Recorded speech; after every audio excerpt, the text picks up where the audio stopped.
क्या वर्तमान की मध्य प्रदेश भाजपा की सरकार डरी हुई है, घबराई हुई है, चिंतित है अपनी सरकार को बचाने को लेकर? चुनाव में अभी काफी वक्त है, लेकिन हड़बड़ाहट साफ नजर आ रही है।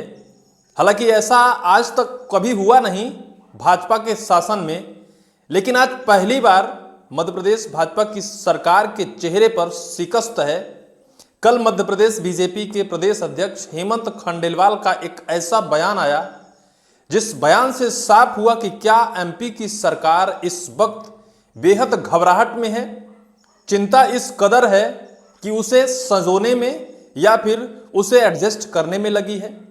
सरकार चुनाव से पहले या फिर चुनाव तक जनता के बीच रेवड़ियों का बौछार तो कर देती है, लेकिन वो रेवड़ी सरकार के लिए कारगर क्या साबित नहीं हो पा रहे हैं, इसलिए सरकार के चेहरे पर शिकस्त है। कल हेमंत खंडेलवाल का एक बयान आया कि अब तक हम युवाओं के लिए बहुत कुछ करते आए हैं, लेकिन अब हम हर एक युवा के घर तक जाएंगे, उसके पास तक जाएंगे, उसकी समस्या सुनेंगे और उसके समस्या का समाधान करेंगे, क्योंकि वो युवा देश का भविष्य है। युवा पीढ़ी इस देश को आगे ले जाने का काम करे। सरकार की योजनाएं, सरकार की बातों से युवाओं को अवगत कराएं और युवाओं के मन में जो है उस बात पे सरकार अपनी योजनाएं बनाए। और इसलिए हमारी पार्टी पहले भी कार्यक्रम करती रही और अब भी लगातार हम युवाओं के बीच में जाएंगे, उनकी बात सुनेंगे, उनको अपनी बातें बताएंगे। आखिर ऐसा मध्य प्रदेश बीजेपी को वर्तमान में क्यों कहना पड़ रहा है? लगातार युवा बेरोजगार हो रहे थे, लगातार युवा पढ़ लिख नहीं पा रहे थे, सरकारी स्कूलों में व्यवस्थाएं नहीं थी। आज हर युवा प्राइवेट स्कूल में डिपेंड है। और आज सरकार ऐसा क्या हो गया है कि युवाओं के लिए इतनी मेहरबानी दिखा रही है?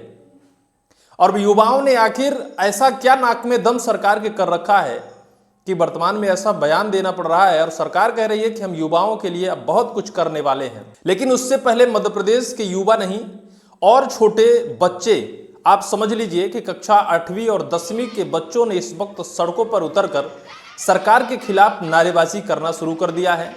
जब से दिल्ली में जेनजी आंदोलन हुआ, उसके बाद ऐसे मानो कि छोटे बच्चों को बड़ी सीख मिल गई हो कि भाई अगर हमारे स्कूल के सामने, हमारे घर के सामने अगर सड़क नहीं है तो हम अपने हक और अधिकार की मांग कर सकते हैं, सरकार के सामने अपनी मांगों को रख सकते हैं।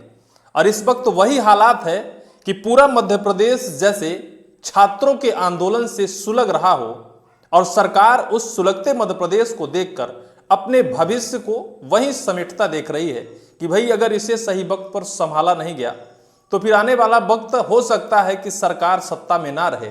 और यही वजह है कि ऐसी बयानबाजी अब सरकार के अंदर से आ रही है कि उन्हें सजोने और उन्हें समेटने, उनकी समस्याओं के समाधान करने की बात कही जा रही है। कल एक वीडियो आया, हालांकि इससे पहले कई छात्र आंदोलन की बात हम बताएंगे। कल एक वीडियो आया, आपकी मोबाइल पर चल रहा है। ये युवा कीचड़ और गड्ढे से होकर स्कूल पहुंचते हैं। बच्चे सड़क की मांग को लेकर कलेक्टर जन सुनवाई पहुंचे। स्कूली बच्चे और ग्रामीण ग्राम बड़ा गांव, जनपद पंचायत करकेली, जिला उमरिया सड़क बदहाल स्थिति ग्रामीण और खासकर स्कूली बच्चों के लिए बड़ी परेशानी बना है। बारिश के दिनों में सड़क पर कीचड़, मिट्टी और पानी से भरे गड्ढे के बीच होकर बच्चों को रोज स्कूल जाना पड़ रहा है। कई बच्चे रास्ते में गिर जाते हैं, जबकि कुछ कीचड़ और जल भराव के कारण स्कूल नहीं पहुंच पाते हैं। और फिर वही छात्र 8वीं, 10वीं, 11वीं, यानी बहुत सारे ऐसे हैं कि 15-16 वर्ष की उम्र के अंदर के बच्चे हैं, वो लोग सड़कों पर निकल पड़े। कलेक्टर जन सुनवाई पर जाने के लिए तैयार हो गए और सड़कों पर पैदल मार्च निकाल दिया और फिर सरकार की धड़कन तेज हो गई।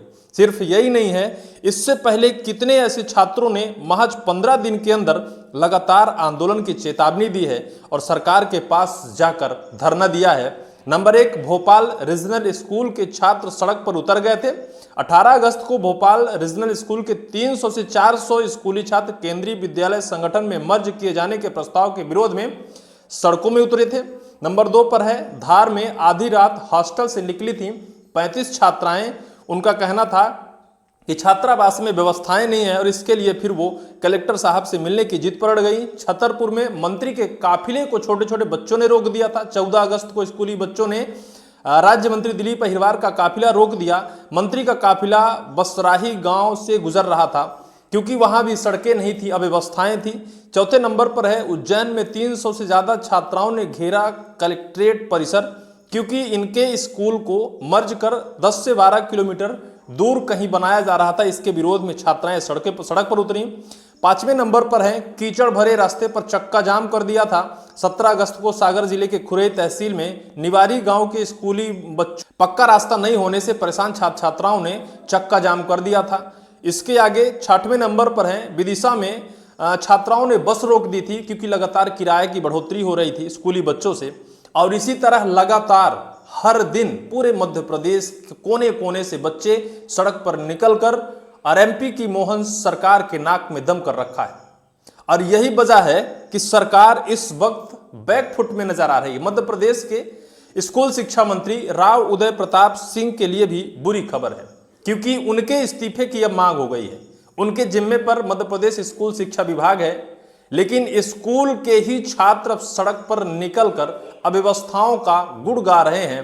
तो यही वजह है कि सरकार के नाक में दम बच्चे अगर कर रहे हैं तो कहीं ना कहीं स्कूल शिक्षा मंत्री राव उदय प्रताप सिंह की नाकामी कहें। अभी उनको लेकर कल एक खबर आई थी। मध्य प्रदेश के आईएफएस अधिकारी हैं आजाद सिंह डबास, इन्होंने मुख्यमंत्री मोहन यादव को पत्र लिखकर तीखा हमला बोला। उन्होंने कहा कि स्कूल शिक्षा मंत्री के इस्तीफे की मांग करते हुए उनके कार्यालय के विभाग की हालत बेहद दयनीय हो गई है और सरकारी स्कूलों में शिक्षा का स्तर लगातार गिर रहा है। कितनी बड़ी भ्रष्टाचार है। भ्रष्टाचार को उन्होंने लिखा है। पूर्व आईएफएस अधिकारी ने पत्र में 4 प्रमुख मामलों में बड़े पैमाने पर वित्तीय अनियमितता का आरोप लगाया। स्कूल भवन मरम्मत में बड़ा घोटाला किया गया है। किताब की छपाई में देरी, जिससे बच्चों की स्कूल शिक्षा प्रभावित हो रही है। यूनिफॉर्म टेंडर विवाद, 350 करोड़ से अधिक के स्कूल यूनिफॉर्म टेंडर में स्थानीय स्व सहायता समूह और बुनकरों के दरकिनार कर बाहरी कंपनियों को फायदा पहुंचाने के लिए शर्तें तय करने के आरोप लगाया, जिस पर हाईकोर्ट ने रोक लगाई है। इसका आरोप लगाया है। चपाती मेकर मशीन खरीदी पर को लेकर भी इन्होंने बड़े घोटाले का आरोप लगाया है। यानी स्कूल शिक्षा मंत्री के ऊपर भी अब तगड़े सवाल खड़े हुए हैं। वैसे भी पहले से बच्चों ने स्कूल शिक्षा विभाग को लेकर तगड़ा आरोप लगाया और उस आरोपों की वजह से पूरी सरकार सवालों के घेरे में आ गई है। लेकिन अब मध्य प्रदेश सरकार भी इसको लेकर अपने कदम पीछे खींचने की तैयारी में है या फिर खींच चुकी है। कल मैंने आपको सुनाया कि एमपी बीजेपी के प्रदेश अध्यक्ष हेमंत खंडेलवाल ने युवाओं को प्राथमिकता देने की बात कही है। अब कोई न तो लाडली बहना की बात कर रहा है, न किसानों की बात कर रहा है, न मजदूरों की बात कर रहा है, न महिलाओं की बात कर रहा है। अब हर नेता के जुबान पर युवाओं की बात है, छात्राओं की बात है, उनके भविष्य की बात है। और हर कोई ये स्वीकार कर रहा है कि युवा जो है तो आने वाला देश का भविष्य है। अभी तक ऐसा कुछ नहीं था। स्कूली शिक्षा व्यवस्था के हालत आप देख पा रहे होंगे कि जहां आप सरकारी स्कूल में जाएंगे तो बच्चे आज भी टाट फट्टी में बैठने को मजबूर हैं। वहां शिक्षक तो हैं लेकिन बच्चे नहीं पढ़ रहे हैं, क्योंकि व्यवस्थाएं नहीं है। तो अभिभावक को डर है कि उनके बच्चे का भविष्य खराब हो जाएगा। पीने का पानी नहीं है, वहां व्यवस्थाओं के नाम पर पंखे नहीं लगे हैं, वहां टॉयलेट नहीं है। आखिर बच्चा कैसे स्कूल जाएगा? और अब वही बच्चा सड़कों पे उतरकर सरकार के नाक में दम कर दिया है। बहरहाल इस पूरी वीडियो को लेकर आपकी क्या राय होगी, कमेंट सेक्शन पर कमेंट आप जरूर करिएगा।